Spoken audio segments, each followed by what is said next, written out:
Hey, sweet friends. I don't know about you, but I am so ready to see what happens on their adventure to London today. Let's read and find out with our first chapter, Journey to London. The great yellow wasteland lay dim and milky in the moonlight as the big friendly giant went galloping across it.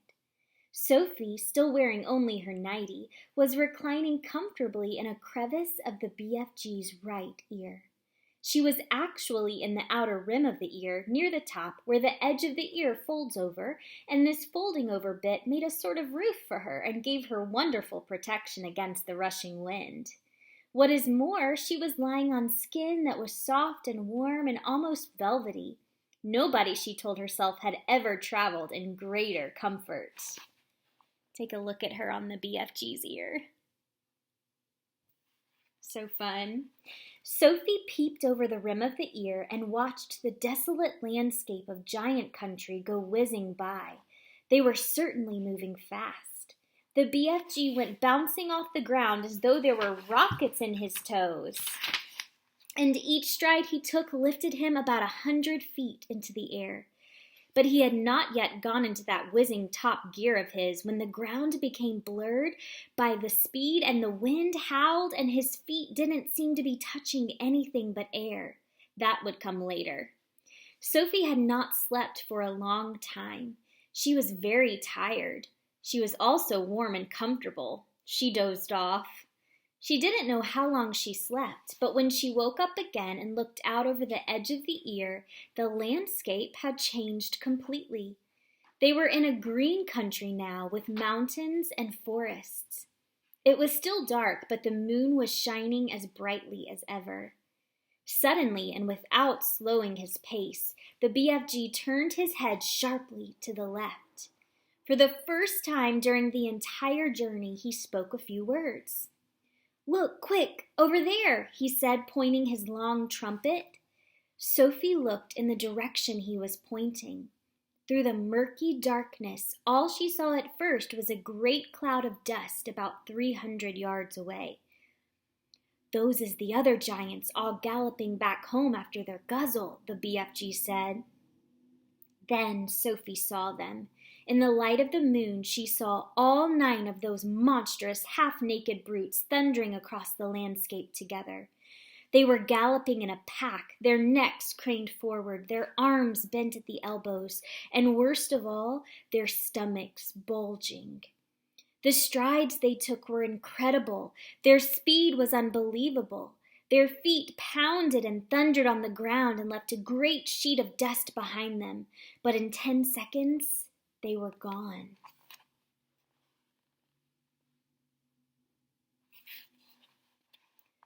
"A lot of little girlsies and boysies is no longer sleeping in their beds tonight," the BFG said. Sophie felt quite ill. But this grim encounter made her more than ever determined to go through with her mission. It must have been about an hour or so later that the BFG began to slow his pace. "We is in England now," he said suddenly.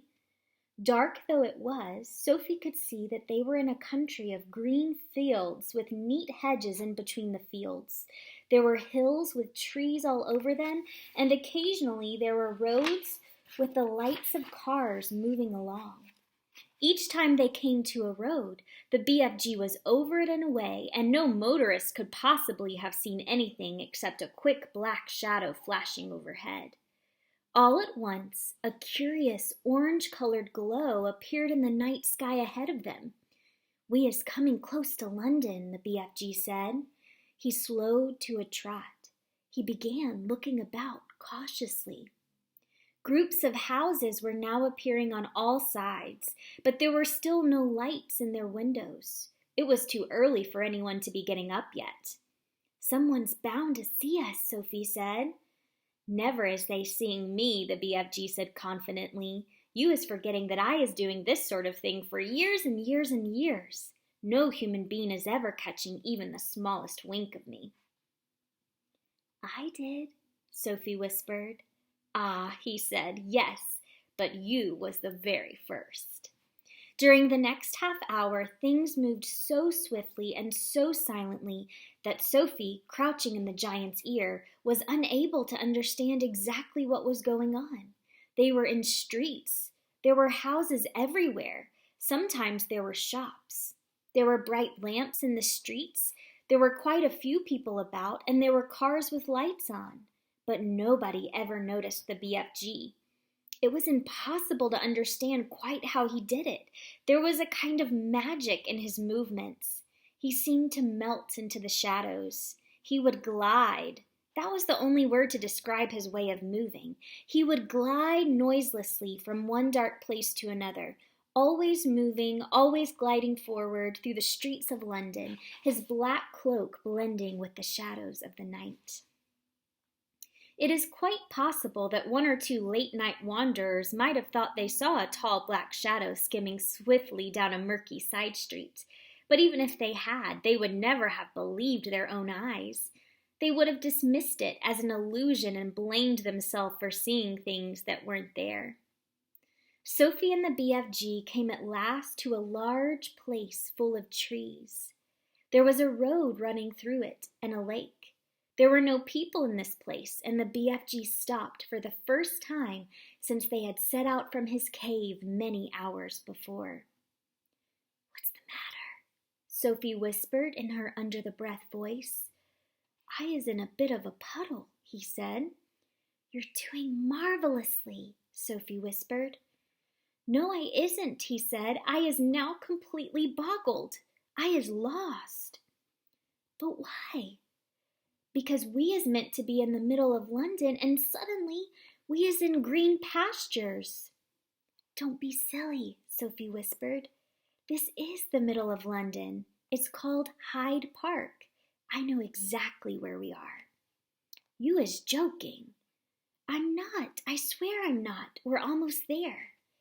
"You mean we is nearly at the Queen's Palace?" cried the BFG. "It's just across the road," Sophie whispered. "This is where I take over."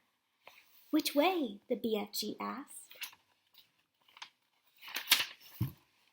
"Straight ahead." The BFG trotted forward through the deserted park. "Now stop."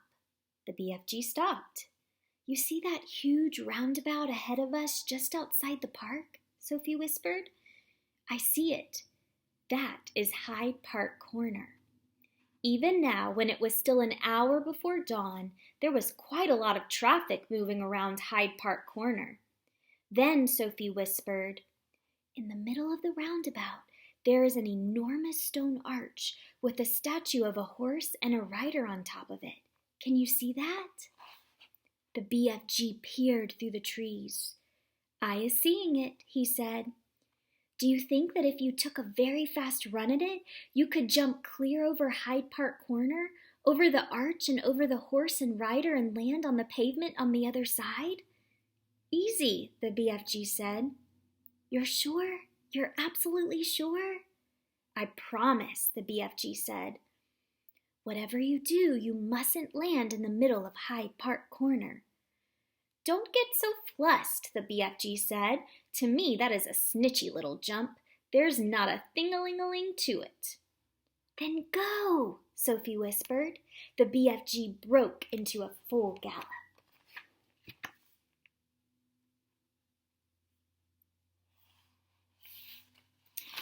He went scorching across the park, and just before he reached the railings that divided it from the street, he took off. It was a gigantic leap. He flew over Hyde Park Corner and landed as softly as a cat on the pavement on the other side. "Well done," Sophie whispered. "Now quick, over that wall." Directly in front of them, bordering the pavement, there was a brick wall with fearsome-looking spikes all along the top of it. A swift crouch, a little leap, and the BFG was over it. "We're there," Sophie whispered excitedly. "We're in the Queen's back garden." Now for the next chapter, the palace. "By gumdrops," whispered the big friendly giant. "Is this really it?" "There's the palace," Sophie whispered back. Not more than 100 yards away, through the tall trees in the garden, across the mown lawns and the tidy flower beds, the massive shape of the palace itself loomed through the darkness. It was made of whitish stone. The sheer size of it staggered the BFG. "But this place is having 100 bedrooms at least," he said. "Easily, I should think," Sophie whispered. "Then I is boggled," the BFG said. "How is I possibly finding the one where the Queen is sleeping?" "Let's go a bit closer and have a look," Sophie whispered. The BFG glided forward among the trees. Suddenly, he stopped dead. The great ear in which Sophie was sitting began to swivel round. "Hey," Sophie whispered, "you're going to tip me out." "Shh," the BFG whispered back. "I is hearing something." He stopped behind a clump of bushes. He waited. The ear was still swinging this way and that. Sophie had to hang on tight to the side of it to save herself from tumbling out. The BFG pointed through a gap in the bushes, and there, not more than 50 yards away, she saw a man padding softly across the lawn. He had a guard dog with him on a leash. The BFG stayed as still as a stone. So did Sophie. The man and the dog walked on and disappeared into the darkness. "You was telling me they has no soldiers in the back garden," the BFG whispered. "He wasn't a soldier," Sophie whispered. "He was some sort of watchman. We'll have to be careful." "I is not too worried," the BFG said. "These waxy big ears of mine is picking up even the noise of a man breathing the other side of this garden." "How much longer before it begins to get light?" Sophie whispered. "Very short," the BFG said. "We must go pell-mell for the leather now." He glided forward through the vast garden, and once again Sophie noticed how he seemed to melt into the shadows wherever he went. His feet made no sound at all, even when he was walking on gravel. Suddenly, they were right up close against the back wall of the great palace. The BFG's head was level with the upper windows one flight up, and Sophie, sitting in his ear, had the same view. In all the windows on that floor, the curtains seemed to be drawn. There were no lights showing anywhere. In the distance, they could hear the muted sound of traffic going round Hyde Park Corner. The BFG stopped and put his other ear, the one Sophie wasn't sitting in, close to the first window. "No," he whispered. "What are you listening for?" Sophie whispered back. "For breathing," the BFG whispered. "I is able to tell if it is a man human being or a lady by the breathing voice. We has a man in there, snortling a little bit too." He glided on, flattening his tall, thin, black-cloaked body against the side of the building. He came to the next window. He listened. "No," he whispered. He moved on. "This room is empty," he whispered. He listened in at several more windows, but at each one he shook his head and moved on. When he came to the window in the very center of the palace, he listened but did not move on. "Ho, ho," he whispered. "We has a lady sleeping in there." Sophie felt a little quiver go running down her spine. "But who?" she whispered back. The BFG put a finger to his lips for silence. He reached up through the open window and parted the curtains ever so slightly. The orange glow from the night sky over London crept into the room and cast a glimmer of light onto its walls. It was a large room, a lovely room, a rich carpet, gilded chairs, a dressing table, a bed, and on the pillow of the bed lay the head of a sleeping woman. Sophie suddenly found herself looking at a face she had seen on stamps and coins and in the newspapers all her life. For a few seconds, she was speechless. "Is that her?" the BFG whispered. "Yes," Sophie whispered back. The BFG wasted no time. First, and very carefully, he started to raise the lower half of the large window. The BFG was an expert on windows. He had opened thousands of them over the years to blow his dreams into children's bedrooms. Some windows got stuck. Some were wobbly. Some creaked. He was pleased to find that the Queen's window slid upward like silk. He pushed up the lower half as far as it would go so as to leave a place on the sill for Sophie to sit. Next, he closed the crack in the curtains. Then, with finger and thumb, he lifted Sophie out of his ear and placed her on the window ledge, with her legs dangling just inside the room, but behind the curtains.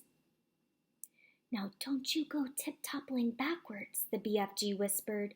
"You must always be holding on tight with both hands to the inside of the windowsill." Sophie did as he said. It was summertime in London, and the night was not cold. But don't forget that Sophie was wearing only her thin nightie. She would have given anything for a dressing gown, not just to keep her warm, but to hide the whiteness of her nightie from watchful eyes in the garden below. The BFG was taking the glass jar from the pocket of his cloak. He unscrewed the lid. Now very cautiously he poured the precious dream into the wide end of his trumpet. He steered the trumpet through the curtains far into the room, aiming it at the place where he knew the bed to be. He took a deep breath. He puffed out his cheeks and, poof, he blew. Now he was withdrawing the trumpet, sliding it out very, very carefully, like a thermometer. "Is you all right sitting there?" he whispered. "Yes," Sophie murmured. She was quite terrified, but determined not to show it. She looked down over her shoulder. The ground seemed miles away. It was a nasty drop. "How long will the dream take to work?" Sophie whispered. "Some takes an hour," the BFG whispered back. "Some is quicker, some is slower still, but it is sure to find her in the end." Sophie said nothing. "I is going off to wait in the garden," the BFG whispered. "When you is wanting me, just call out my name and I is coming very quick." "Will you hear me?" Sophie whispered. "You is forgetting these," the BFG whispered, smiling and pointing to his great ears. "Goodbye," Sophie whispered. Suddenly, unexpectedly, the BFG leaned forward and kissed her gently on the cheek. Sophie felt like crying. When she turned to look at him, he was already gone. He had simply melted away into the dark garden.